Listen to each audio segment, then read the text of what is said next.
ibadah minggu keluarga di jemaat, di rumah keluarga jemaat minggu 1 setelah Trinitatis minggu 14 Juni 2020 dengan tema jauhilah kita makan pasiding hamuma nasa kahulutan. Salam bagi kita semua, selamat hari Minggu bagi kita semua, dan selamat memasuki minggu pertama setelah Trinitatis dengan tema jauhilah kita makan. Minggu ini kita sudah mulai ibadah di gereja, namun bagi sebagian warga masih tetap melakukan ibadah di rumah masing-masing. Marilah kita meminta pertolongan Roh Kudus untuk menuntun kita dalam melaksanakan ibadah kita ini. Untuk memasuki ibadah, marilah kita bersaat teduh sejenak.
Tuhan istirahat.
Tetapi orang yang melakukan kehendak Allah tetap hidup selama-lamanya.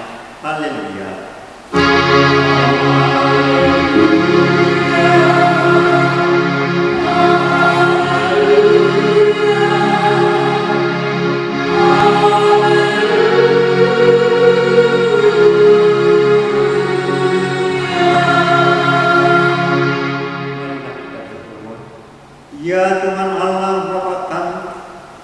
telah berhimpun di sini pada hari yang Engkau kuduskan ini, bukalah telinga dan hati kami, agar dengan penuh sukacita kami mendengarkan firman-Mu yang kudus. Jadikanlah hati kami lahan yang subur bagi benih firman-Mu. Tolonglah kami, ya Tuhan, agar kami menggunakan hari-hari hidup kami yang singkat ini dengan keyakinan akan hidup kekal yang Engkau janjikan. Di dalam nama Anak-Mu, Yesus Kristus Tuhan dan Penyelamat kami. Amin. Kita bernyanyi Kidung Jemaat nomor 439 ayat 1 dan 2. Bila topan keras melanda hidupku.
Demikianlah pembacaan firman Tuhan.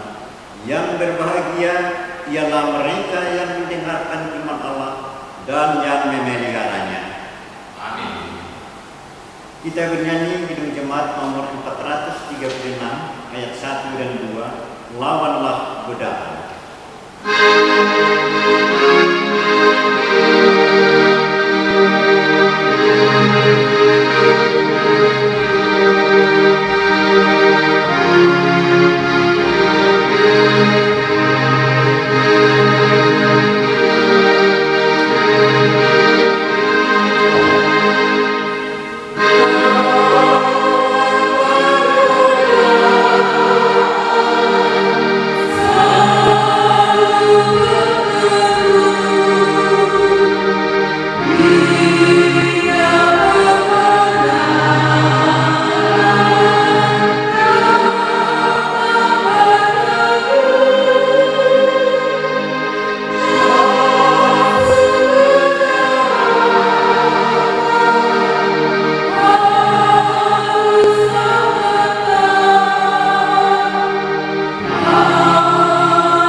Saudara-saudara yang terkasih di dalam Tuhan kita, marilah kita mendekat kepada Allah dengan hati yang tulus.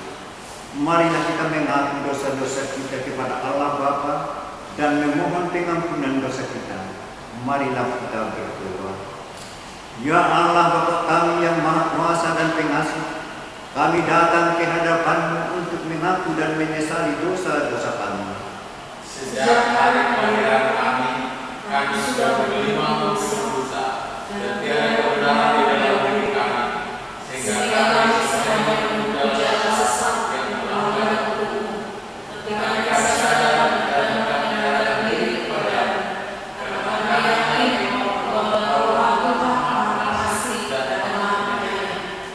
Engkau tidak menghendaki kami binasa, melainkan menawarkan pengampunan dosa dan kehidupan baru oleh kasih setia Anak-Mu, Tuhan Yesus Kristus Juru Selamat kami. Amin. Janji Tuhan tentang pengampunan dosa kita. Tuhan adalah penyayang dan pengasih, panjang sabar dan berlimpah-limpah kasih setia-Nya. Tidak dilakukannya kepada kita setimpal dengan kesalahan kita, seperti Bapa sayang kepada anak-anaknya. Demikian Tuhan sayang kepada orang-orang yang takut akan Dia. Segala kemuliaan bagi Allah di tempat yang maha tinggi. Amin. Kita bernyanyi kirim Mazmur 345 ayat 1 dan 2. Sertai kami Tuhan.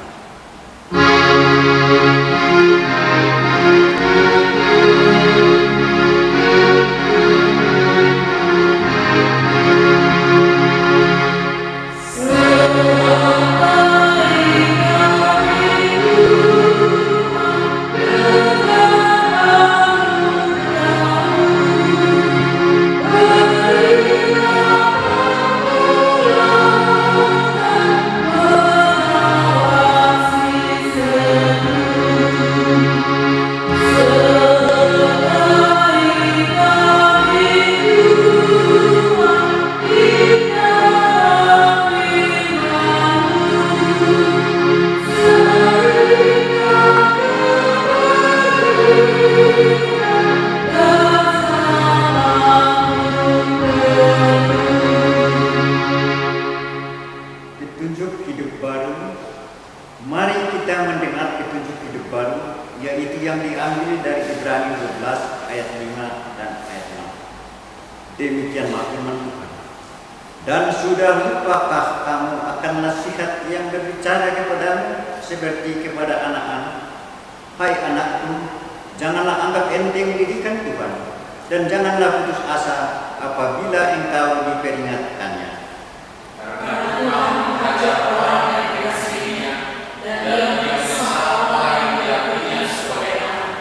Jika demikian, marilah kita berdoa memohon kekuatan dari Tuhan, supaya kita dapat melakukannya. Ya Tuhan Allah Bapa kami, berilah kami kekuatan untuk melakukan yang sesuai dengan firman. Amin. Kita bernyanyi kembali dari kirim jemaat nomor 443 ayat 1. Kau sukacita.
mengikrarkan pengakuan iman kita bersama jemaat pada segala abad seluruh dunia.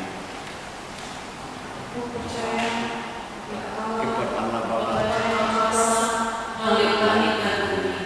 Aku percaya pada Yesus Kristus, yang kedua Tuhan kita, yang dikandung daripada Roh Kudus, lahir dari anak darah Maria, yang menderita oleh pemerintahan Pontius Pilatus, disalibkan, mati dan dikuburkan, turun ke dalam kerajaan maut, pada hari yang ketiga bangkit pula dari antara orang mati, naik ke surga, duduk di sebelah kanan Allah Bapa yang Maha Kuasa, dan akan datang dari sana untuk mengadili orang yang hidup dan yang mati. Aku percaya kepada Roh Kudus, gereja yang kudus dan hak, persekutuan Roh Kudus, pengampunan dosa, kebangkitan daging, dan hidup yang kekal.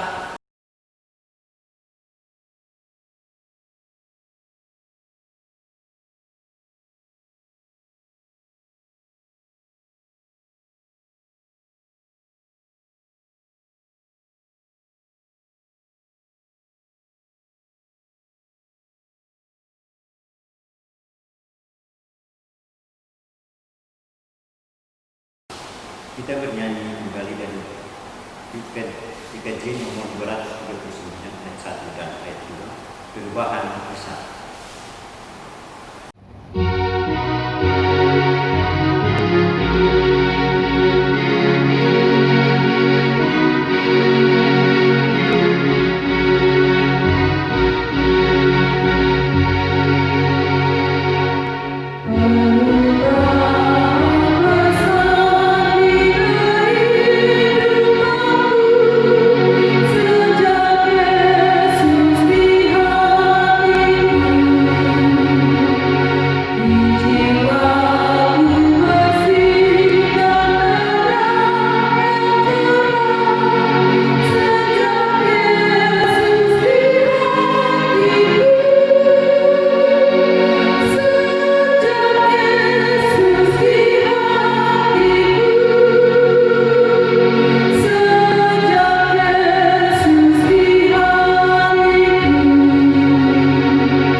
Damai sejahtera Allah yang melampaui segala akal dan pikiran, kiranya menyertai hati dan pikiran di dalam Kristus Yesus Tuhan kita.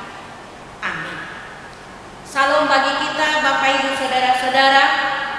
Firman Tuhan yang menyapa kita pada minggu hari ini, minggu pertama setelah Trinitatis, diambil dari kitab Injil Lukas pasal 12 ayat 13 sampai ayat yang ke-21. Saya akan membaca bagi kita semua. Orang kaya yang bodoh.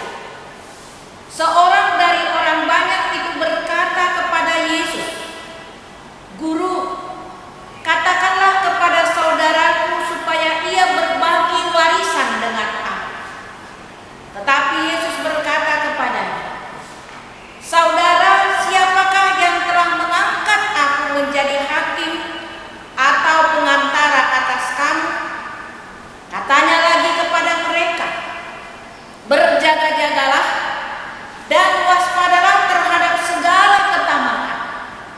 Sebab walaupun seorang berlimpah-limpah hartanya, hidupnya tidaklah tergantung daripada kekayaannya itu. Kemudian ia mengatakan kepada mereka suatu perumpamaan. Katanya, ada seorang kaya, tanahnya berlimpah-limpah hasilnya. Ia bertanya dalam hatinya, apakah yang harus aku perbuat?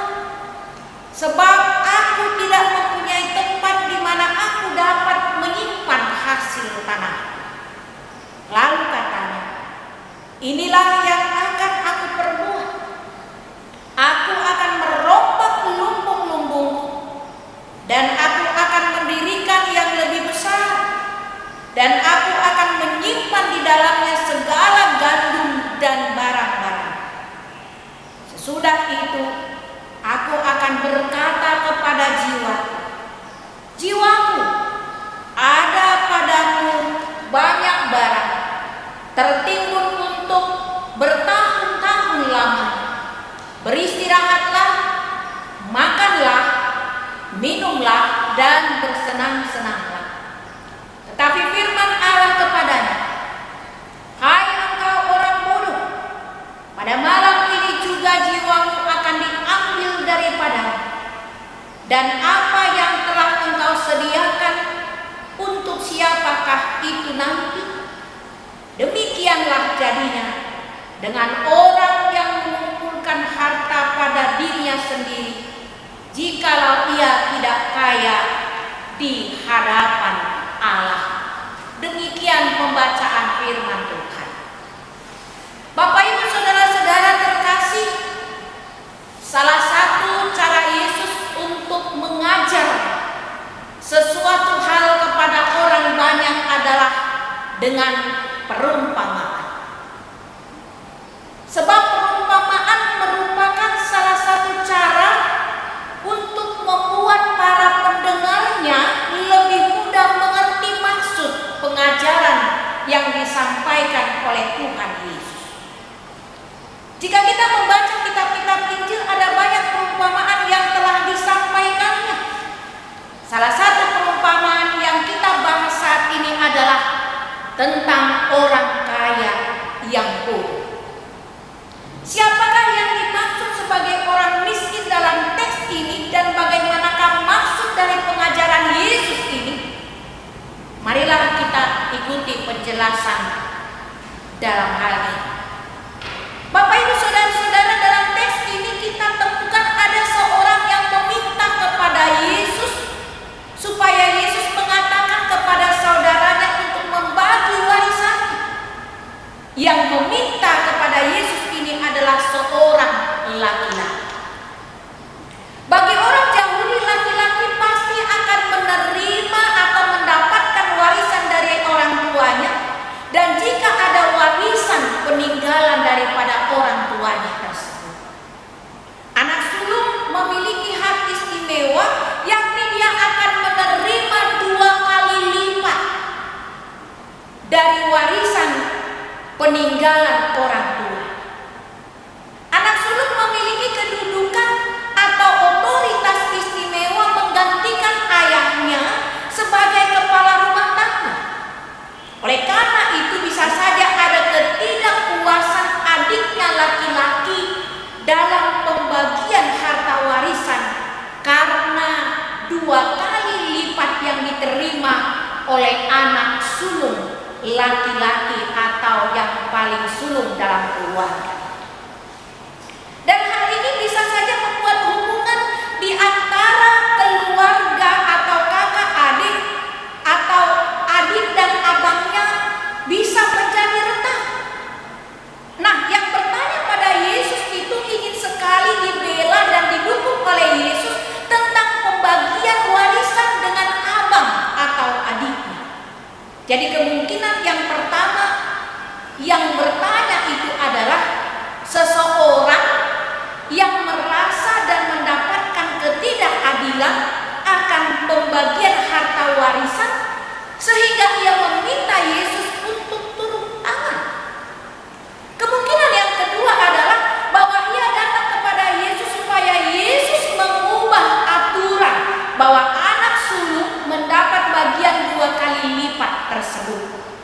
Jadi yang datang kepada Yesus ini bukanlah dari kalangan orang miskin, melainkan dari kalangan orang berada, sehingga ia mempersoalkan soal warisan dari orang tua.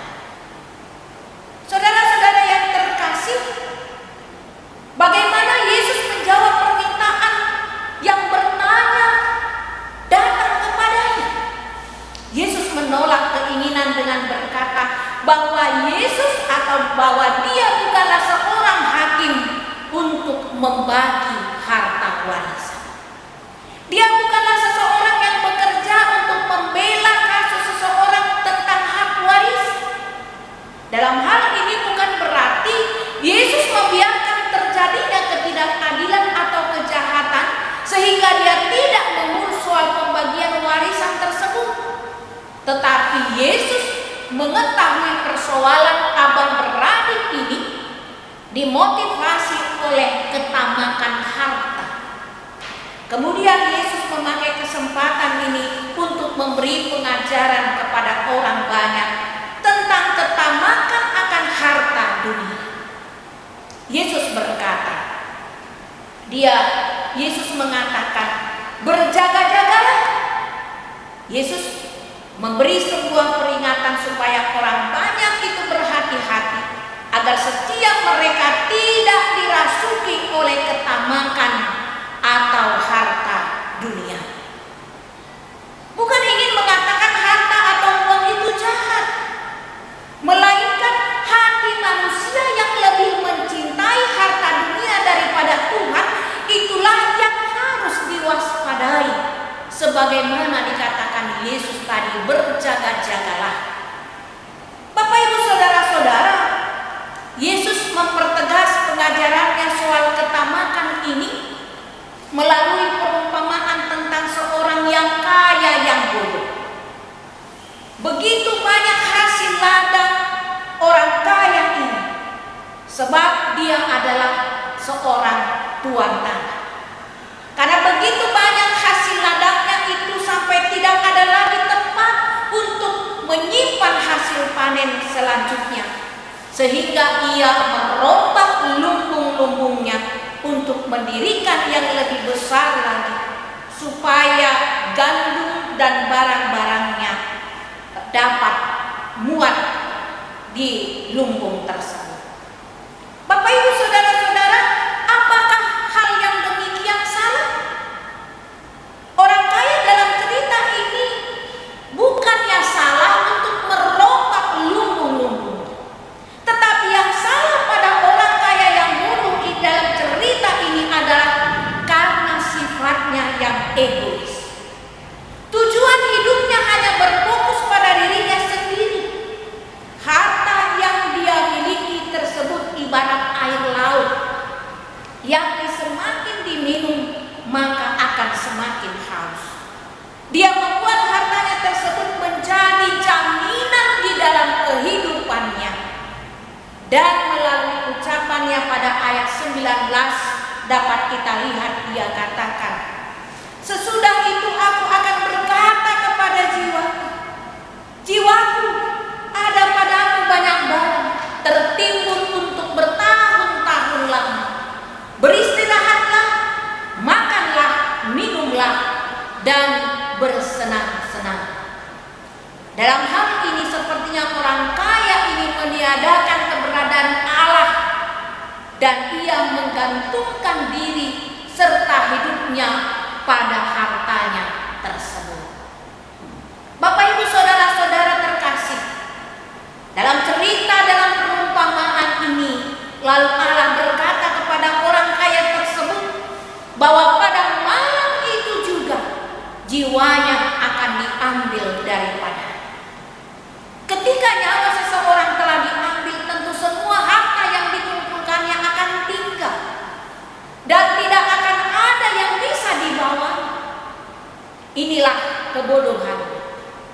Dia sesungguhnya pintar bisa mengumpulkan harta yang begitu banyak, tetapi ia sungguh bodoh karena pemahamannya yang salah tentang harta tersebut. Seluruh harta yang telah ia kumpulkan itu tidak akan pernah bisa dibawa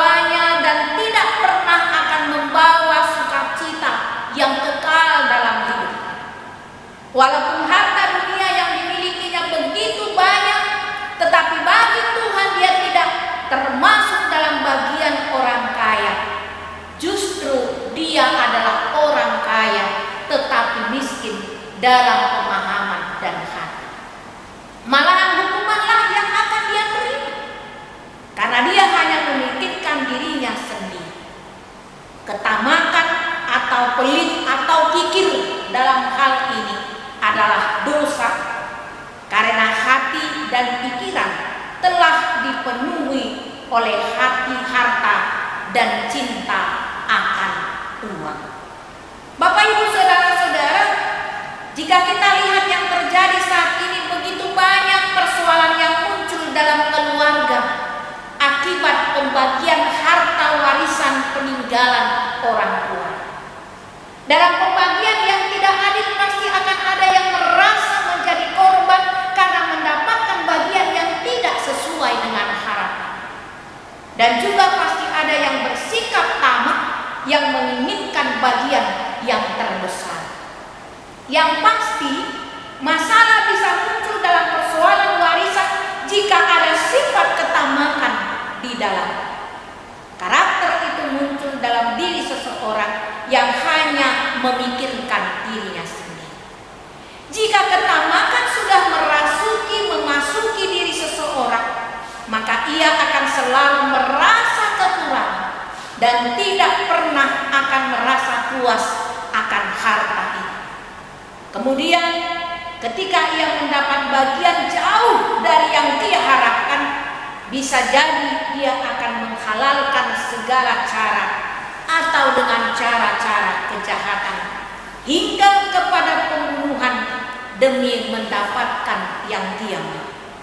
Maka dalam hal ini Yesus mengajarkan, waspadalah dan berjaga-jagalah akan ketamakan, karena akar dari segala kejahatan adalah cinta akan uang. Bapak Ibu saudara-saudara, kalau ditanya pentingkah harta, tentu kita akan menjawab penting. Allah juga tahu bahwa harta itu penting bagi ciptaannya. Tetapi Allah tidak menginginkan hati dan pikiran manusia itu diatur dan dikuasai oleh harta.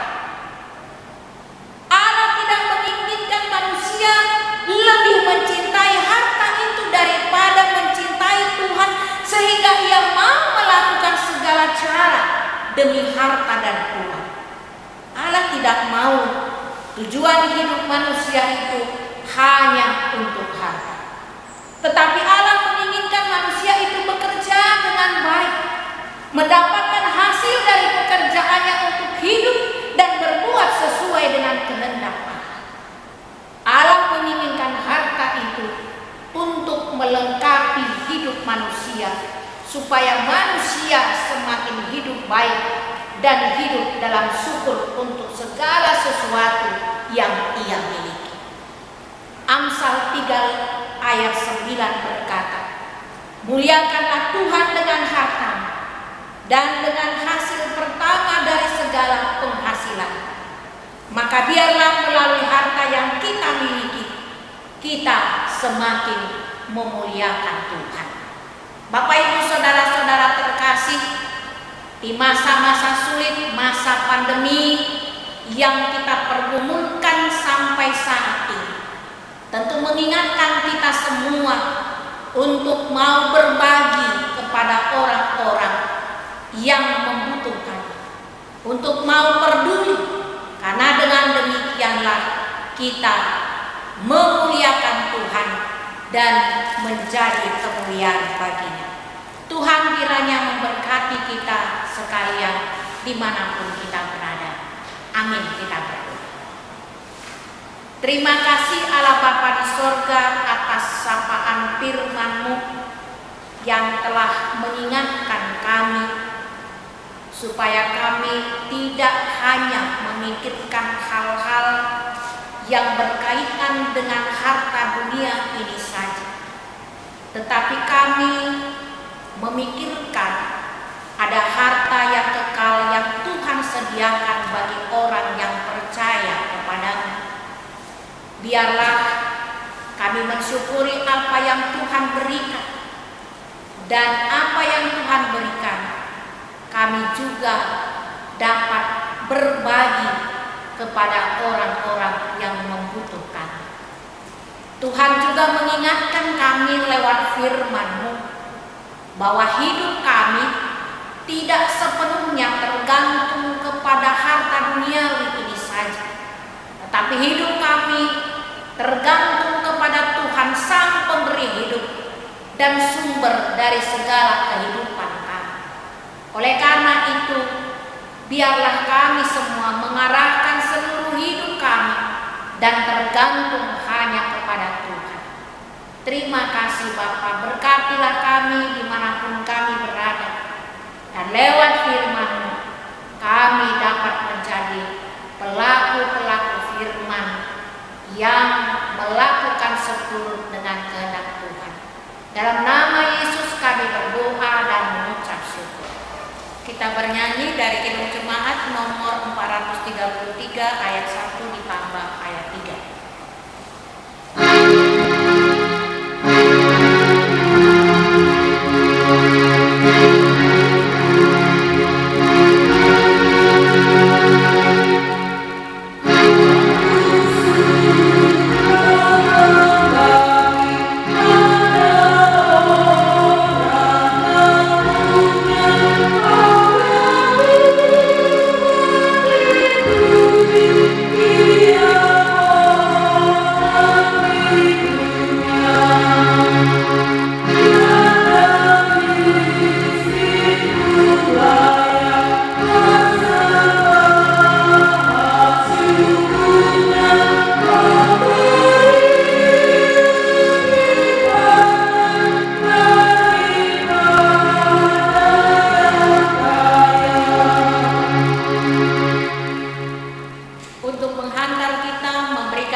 Siapa yang mempersembahkan syukur sebagai korban, ia memuliakan Aku.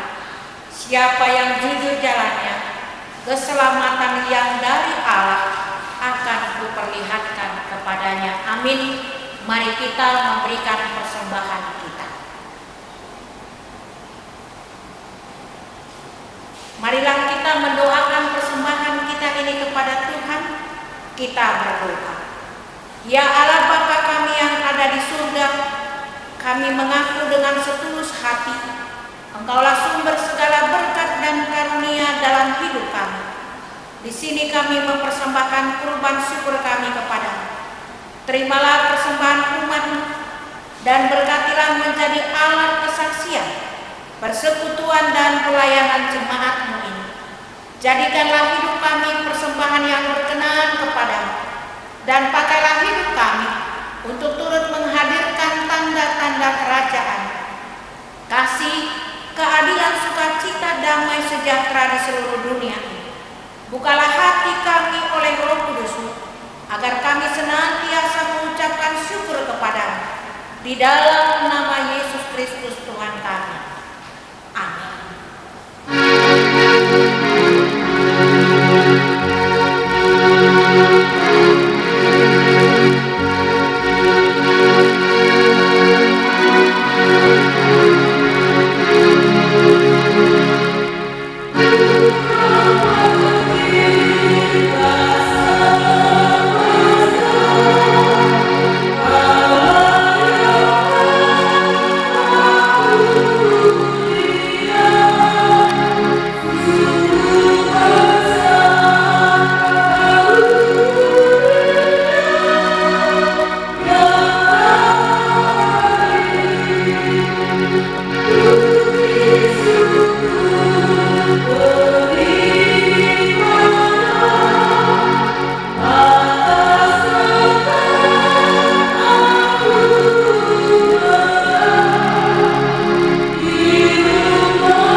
Berikanlah kami pada hari ini makanan kami yang secukupnya, dan ampunilah kami akan kesalahan kami seperti kami juga mengampuni orang yang bersalah kepada kami. Dan janganlah membawa kami ke dalam pencobaan, tetapi lepaskanlah kami dari yang jahat.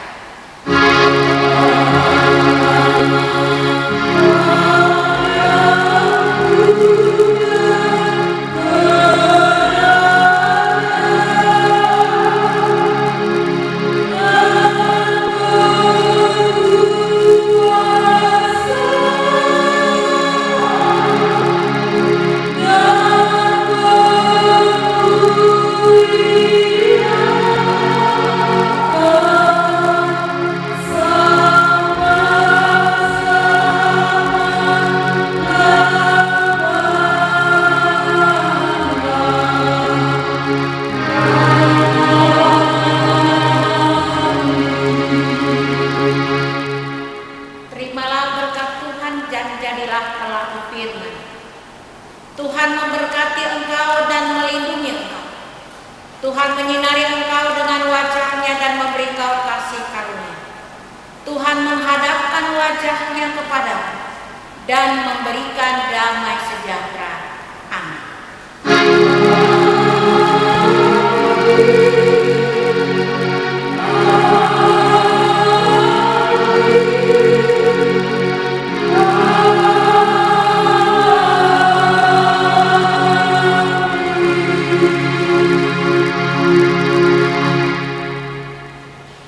Selamat hari Minggu bagi kita semua. Salam Bapak Ibu Saudara-saudara dimanapun